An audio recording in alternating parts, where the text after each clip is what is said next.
Hello and welcome to a CBK gaming video. Join us as we discuss and review Solomon Kane by Mythic Games.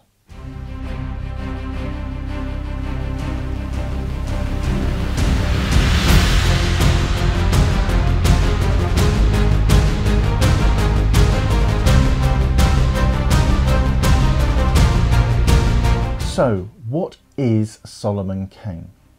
Solomon Kane is a 1 to 5 player, cooperative, competitive or solo board game, telling the story of Solomon Kane's adventures.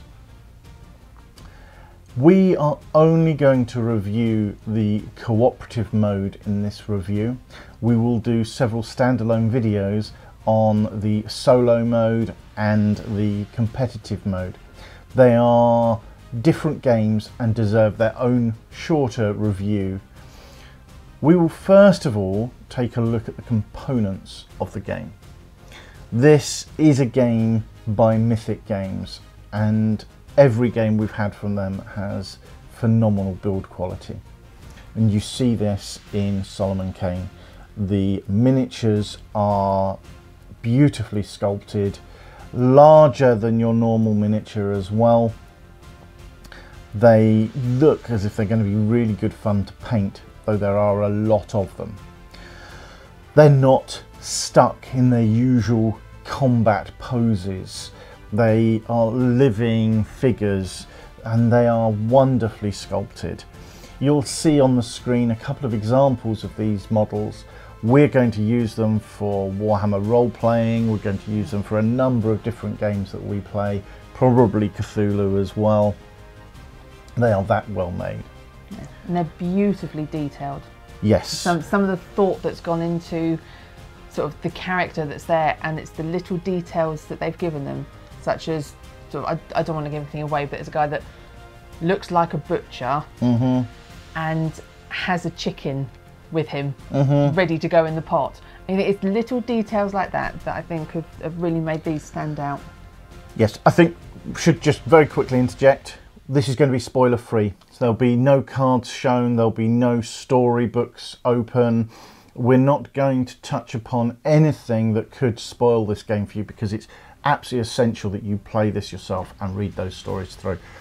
We may make some comments that will concentrate on the Rattle of Bones story, one of the first stories you should play, but we're not going to spoil anything. So going back to the components and their quality, as we said, the miniatures really good. The boards, the card is good card stock, it's premium card stock. The cards well made, they feel good quality, unlike some games that we've reviewed recently. This is the Kickstarter variant, so we've got some of the plastic tokens. I wish they wouldn't use plastic on some of these. It would be nice to have wooden tokens. That's just a personal preference, as I think it's better on the environment. And any small thing that we can do, I think we should try to do. The card, the artwork on the cards and throughout the books, phenomenal. It's my kind of art style. I really like this art style. It's dark, it's foreboding, it's got that grim dark feel to it. It's an R.E. Howard, based on the R.E. Howard novels for Solomon Kane, which I've loved since I was a child, along with Conan. I really enjoy reading these stories, and they've really captured the heart of R.E. Howard's works. It's very thematic. Even though some of the stories, some of the acts in those stories are very short, you just have to illuminate the path. It doesn't take too long. You really get a sense of that story and what's happening, and the verbal dueling between the characters. And they've thought very well on the vocabulary that they use. They've chosen the right words that have made it more thematic for when and where it's set. It's, yeah, I think they've put a lot of time and effort into wording those stories correctly. Yes, yeah, they have. The games themselves, you're looking at they say on the box between 2 minutes and I think 36 minutes. They're very, very precise. And yes, we've found that they do take that long. Yeah. We've not rushed, but we've run through the stories very quickly. So stories, you get a book, and there are 8 books in the first wave of Solomon Kane. There are more to come. There are 10 chapters in each book. Depending on how complex the story is, they could have a number of acts. I think it's up to 10 acts within each chapter. There are story moments, which is there's no board on the table and you're trying to illuminate the path of Solomon Kane and beat the darkness. Depending on the outcome of that will change how the story progresses, and it can change radically. There is a moment where you will get a scene, and the scene is where you use the miniatures and the boards, and you will see darkness represented on the table, etc., etc. And I think that that leads us nicely into how does the game play. And it's a different game style. It is, and we probably should have opened with this, in fairness, because this game, Solomon Kane is a loner. He's a Puritan who's travelling the world. There are times when he gets companions, and it's interesting in the stories. He does spend quite a bit of time with a companion, but at heart he is a loner. This game, you can have up to 5 players. Cooperatively, you can only have 4. So how does that work? Well, you take on the role of his virtues. So you have courage, you have justice, you have temperance, and you have prudence. They all offer slightly different gameplay, and you have to help Solomon Kane traverse the world, and every time you take a go, the darkness takes a go, and they're trying to corrupt him or change his path and change the story. It's very, very well done. We played this at the UK Games Expo a couple of years ago, and the guys at Mythic Games were absolutely phenomenal. They showed how it played out, and they really had a love for the story and really dragged us through that whole narrative, and it was really good fun. And to see it shown on now, and to play it in our own home and see how they've moved forward and progressed with it through Kickstarter, it's such a good story, such a good storytelling game. How it works, there are dice. You roll these dice, and it's most of the time you roll 3 dice. There are times when you can roll more. You can do so with Providence, which is the solo game variant. The dice represent your bravery, your pain, your faith, your determination, and courage, fear. You can use those, you can spend those results on actions, but there are some actions that require 4 dice. So you can actually put them in a pool, you can reserve them, or you can donate them to other players. It's about working together to achieve that common goal. That works very well. What doesn't work so well is the rules. The rules, they could have been better written, ordered better, in my opinion. They work, but you have to refer back to them a lot. And that's because this game is quite clunky. It's mechanically quite clunky. There is a lot here, there's a lot to learn. But once you've got it working, it's not a beautifully well-oiled machine.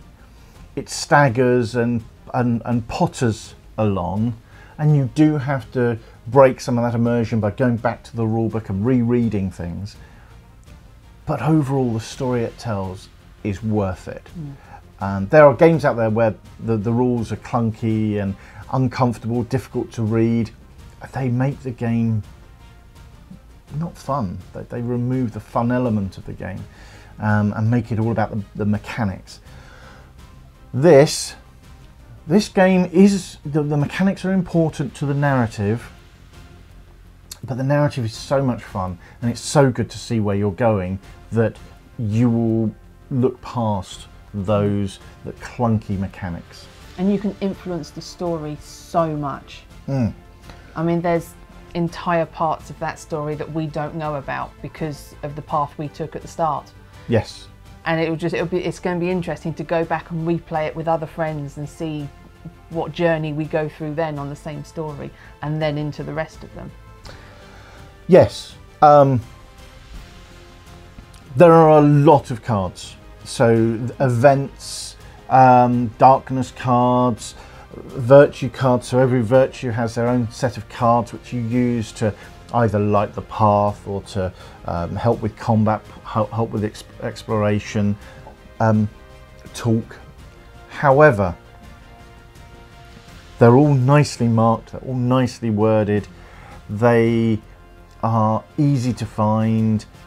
They might be a bit dark, and I think some of the colour schemes could have been, symbols could have been used to help people with colourblind, who are colourblind. But on the back of the cards, the names are actually written. You can differentiate between them using that. I could imagine that there's a lot of heavy usage of blues and purples, black, grey. It could be difficult for some people depending on the spectrum of colour blindness.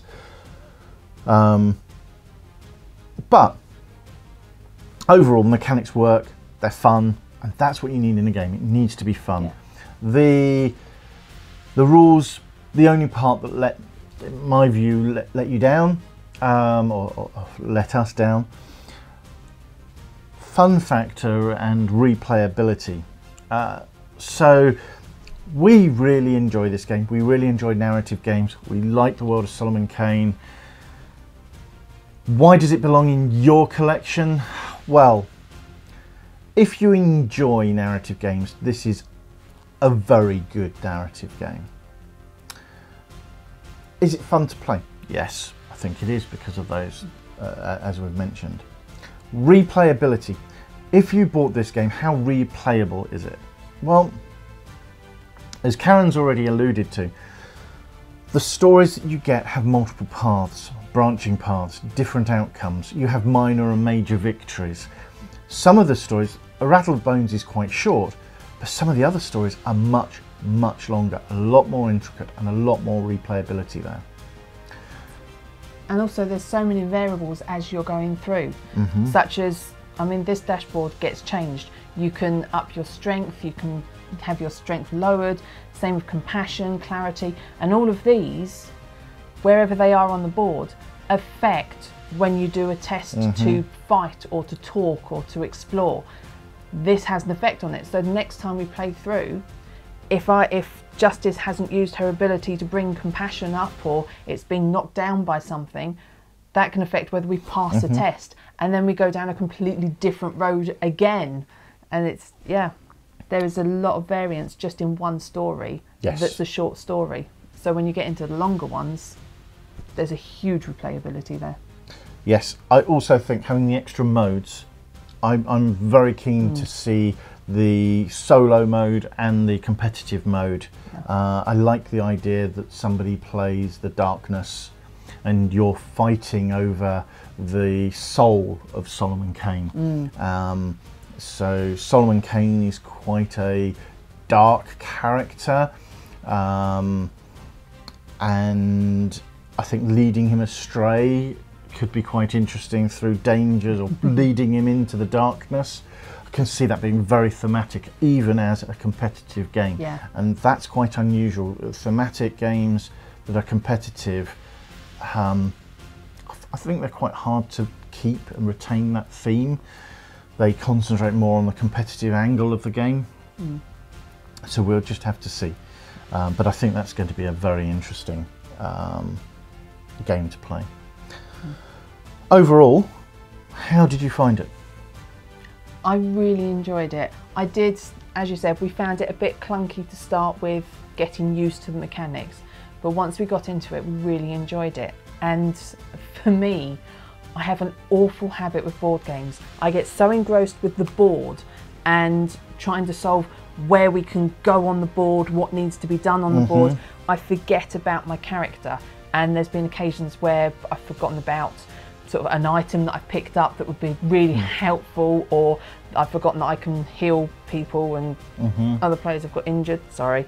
But this game, you're concentrating more on your virtue and what the abilities that you have in front of you, because that is how things move on the board. You don't have the standard move 2 spaces and do an action. It's all on what we can do with our virtues and work together that then influences the board. So it was nice to be concentrating more on what's in front of me and what dice do you need, what have you got. Yes. It brings you in together, working more cooperatively. It had almost a role-playing element to it. It did feel like, and we've always referred to folklore as a role-playing game in a box. This is a role-playing game in a box light. Yes. It touches upon, but doesn't encourage, whereas folklore really does encourage that sort of role-playing element, in my view. Okay, for me, overall, I adore this game. I really want to play more of it. I want to see more of the stories. I want to get into the real meat of some of these lengthier stories. We always review these games after playing at least 5 times. We decided on this occasion we were going to play through an entire story. We wanted to bring this to you earlier. However, we had to get through that story and sit and enjoy it. So hence it's been a little bit later. But they've done a fantastic job, Mythic Games. And it should also be noted that this is an 18+ game. The narrative is dark, it is sinister. It's not something that I think I would play with young teen family members, because I just don't think they'd enjoy it. Don't think they'd enjoy the narrative to it. Okay, well, that's our review for Solomon Kane for the cooperative mode. We really hope you've enjoyed this. Please think about subscribing if you have, and see some of our other videos. We're going to be doing more. You'll see more of Solomon Kane because we'll be doing the competitive and the solo version of the game, so that'll just be a quick run through on how we found it. And there's other videos that we've uploaded, and we'll be continuing to upload weekly. So yeah, if you want to see more about board games and more about some card games, please consider liking and subscribing. It does mean a lot to us. Thank you for watching, and we look forward to bringing you further videos as we progress. Thank you. Thank you.